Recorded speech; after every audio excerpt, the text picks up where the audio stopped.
What does the typical recruitment process look like for you? I identify a kid maybe when he's a freshman, probably sophomore at the latest, and then go see him play, go see him in the summer, visit him at his high school, and then we kind of narrow it down, and then by the time he's a junior, he's either one of our priority guys or not, or he's a second tier or third tier guy. And so if he's a priority guy, then we get 7 opportunities to see him per year. So we'll use all 7 if we can. And then by his senior year, for sure, want to make sure coach gets in the home, which we call a home visit, and then get the kid here on campus, which is considered an official visit. And if possible, his junior year, if he's a priority guy, to get him here on an unofficial visit to see a game or something like that, just to make sure we make his top 7 or 8 or whatever. And they usually narrow it down to 5 by their senior year. You've recruited big name talent such as Jamal Crawford back in Michigan, Andrew Wiggins, Sharon Collins, Brandon Rush, Frank Mason, and more. What has been your most memorable recruiting experience and why? I think it was when I seen Frank Mason, because I actually went to see another kid named Jordan McLaughlin, who ended up going to USC and top 20 player. He was one of the best point guards in the country, and he happened to play against Frank, and I had no idea who Frank was, and Frank did pretty good against him. And so I called his coach that night, and I said, "Hey, is that little guy, does he always play like that?" And he said, "Every day, coach." So I asked him when he played and went and saw him twice more, and he was exactly who everybody ended up seeing he was, like Josh Jackson and Wiggins and Jamal. Everybody knows those guys are great, so it's not hard to see that. But a kid like Frank that was ranked 212th and then ends up becoming College Player of the Year, to me that's to be able to find him and like kind of a hidden gem. And he had signed with Towson and had to go to prep school, but he probably was one that I'll never forget. What is the most challenging aspect of recruiting at the college level? Well, for us, the schools we have to recruit against usually are Duke, Kentucky, Arizona if it's a West Coast kid, and those programs speak for themselves. They're North Carolina is always in there, and guys. So to have to go against those, I think those are tough to do because they have as good a sell. They have as not better, but they have just as good a basketball tradition as we do. So I think the hard part is getting the kids to, think that this is a better place than some of those. You began coaching in 1993 at the collegiate level. What has changed in the recruitment process since then, and to what do you attribute these changes? Well, I'm going to be telling you my age here, but cell phones were kind of just coming out in the early 90s. And, so you talk to kids on a landline. You'd call their home and talk to them recruiting that way. And nowadays, nobody talks on the phone. None of the kids want to talk to you. They're talking about hit them up on Snap or, Instagram them or, I don't even know all this stuff. Snap face, or is that such a thing?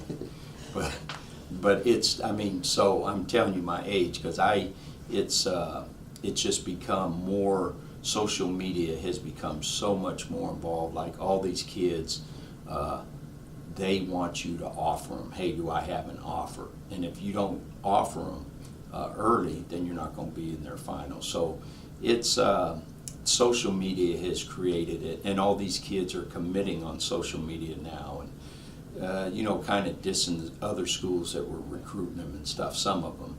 And it's just kind of, it's more all about me, look at me, than trying to find a good fit and the parents come in and saying, okay, I think this is a good school for you. Everything is social media driven now, I think. Given that Kansas is basically in the middle of nowhere and not very diverse, what attracts top-name recruits to KU, and how do you gain an edge in recruitment?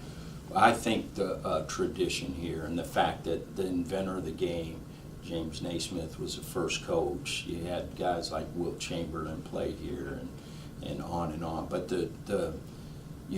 when you talk about the roots of basketball coming from here, and then the guys that played for Dr. Fogg Allen, be it Adolph Rupp, who was Kentucky's greatest all-time coach, or Dean Smith, who was North Carolina's all-time winningest coach. They all played here.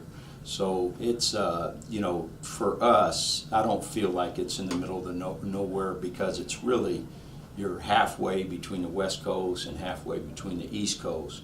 So we're kind of close enough that anybody could get here. But I think the Cell is the tradition, and now that Coach Self's a Hall of Fame coach, just like Duke has, and just like North Carolina has, and just like Kentucky has, So it's a hard sell if it's a kid from the city, but a lot of kids that are just focused on basketball come here and say, wow, it's a place where I could go and just go to school and get better at basketball, and it's not as many distractions as these big cities. Have you experienced any changes in the recruitment process since the major Adidas scandal with Louisville and other universities and AAU teams across the nation? No, not really. I think there's some AU coaches that are nervous about, will there even be grassroots basketball? But in reality, no, nothing has changed as far as recruiting. But it will, if there is no grassroots and there's no, summer play and summer teams, then it'll be turned back over to high schools, which how it was. Back in the 90s, the high school coaches were way more involved than the summer coaches, and now it's just the opposite. The summer coaches have way more power, it seems like, than the high school coaches. But I think it'll be business as usual, but for some of those summer league guys, I think that's part of their life. It's what they've done for years, so I think it'll hurt them. When you began coaching in 1993 in Cal, these exclusive contract agreements and partnerships with major apparel companies and colleges were almost unheard of. Now these exclusive agreements even exist in the high school level. Have these exclusive agreements made recruiting harder and or blurred the lines of what is acceptable and what isn't when it comes to recruiting? That's a good question, but even in '93, we were a Nike school at Cal, and really everywhere I've been, we've been Nike. I was at Michigan, we were a Nike school, and USC was Nike, and Miami was Nike. So they've had these agreements going on for a long time. I don't think the shoe companies were trying to help as much until the summer programs got really strong. And then they wanted to try to make sure that some of these kids stayed with their brand, so to speak. So, if a kid was playing with Nike, like Andrew Wiggins, for example, he always had been a Nike kid, told us he was going to be a Nike kid. And when we recruit him here, he even asked, could he wear Nikes when he wasn't playing, just around school and stuff. So they kind of got brainwashed into keeping these kids with their brand and trying to send them to the same schools. One main controversial question that was refueled by the Adidas scandal is the one and done rule. Do you believe players should be allowed to be recruited to the NBA straight out of high school? Why or why not? I think some of them. I think a kid like Andrew Wiggins, Joel Embiid, for instance, guys, we've had Josh Jackson, they're good enough to go. Some guys, I think the reason they made the rule was there was too many kids trying to jump, and it was hurting them because they weren't good enough to go. So I think if they put something in place where, there's a committee with the NBA that these guys say, hey, there's a great chance that they'll be drafted, that they should be able to go. And the ones that they say can't, then those kids should have to go to school and maybe at least stay 2 years so that they can develop. And I think that would... I think if they did that, some of these kids that don't have interest in going to school or just doing it to get paid or something or looking for the quick buck, that may help out with some of the stuff that's going on. The NCAA's Fundamental Regulatory Agreement requires colleges and universities to self-police and police one another. What system does KU have in place to comply with this requirement? Well, I think our compliance is unbelievable. So what they do for us is we meet once a month, and And then we have a daily compliance newsletter sent out to us daily on new rules and changes that kind of remind you about rules, you know, not being able to go to a high school twice in 1 week or just little stuff. But they're really, they do a great job of education.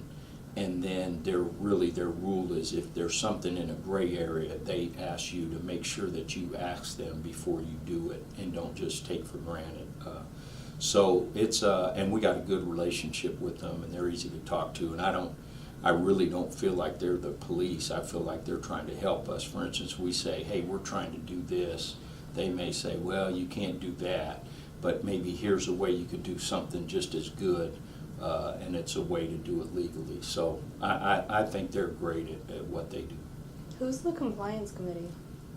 David Reed is a head of compliance, and then he probably has a staff of about 7 people. So are they staffed through the university, or is that like outside? Do you know? I think they work for the athletic department, so I think they're paid through the athletic department, but they, like you just said, they kind of police us. They're expected to police us, and so they're responsible. If something goes wrong, it's kind of falls on them. Hey, you guys didn't know this was going on, and so. But that's a great question. But they do a great job. David Reed came from Miami, and he's been at Marshall, and he's from West Virginia. He's an unbelievable compliance guy.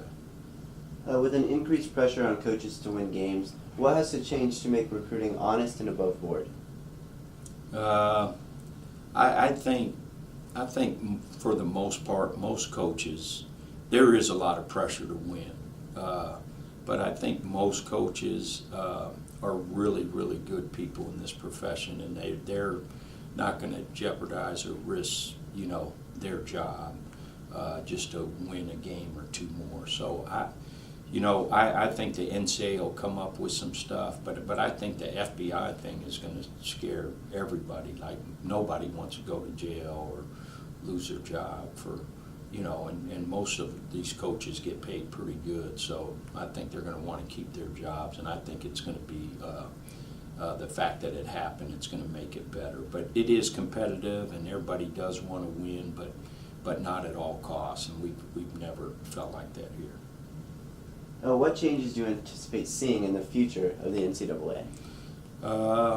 I think some changes will be made, like I said, to the summer basketball, what they call the grassroots system, and maybe be run through USA Basketball, which is the kind of like the development of all the kids, and so USA Basketball takes the best players in the country and brings them all together. So maybe they'll put it through them, and they'll run everything through them. And that's been an organization that's been going on for, you know, years and years, way before the grassroots. So, you know, they may turn it over to something like that, but for sure it'll be changed because of what happened.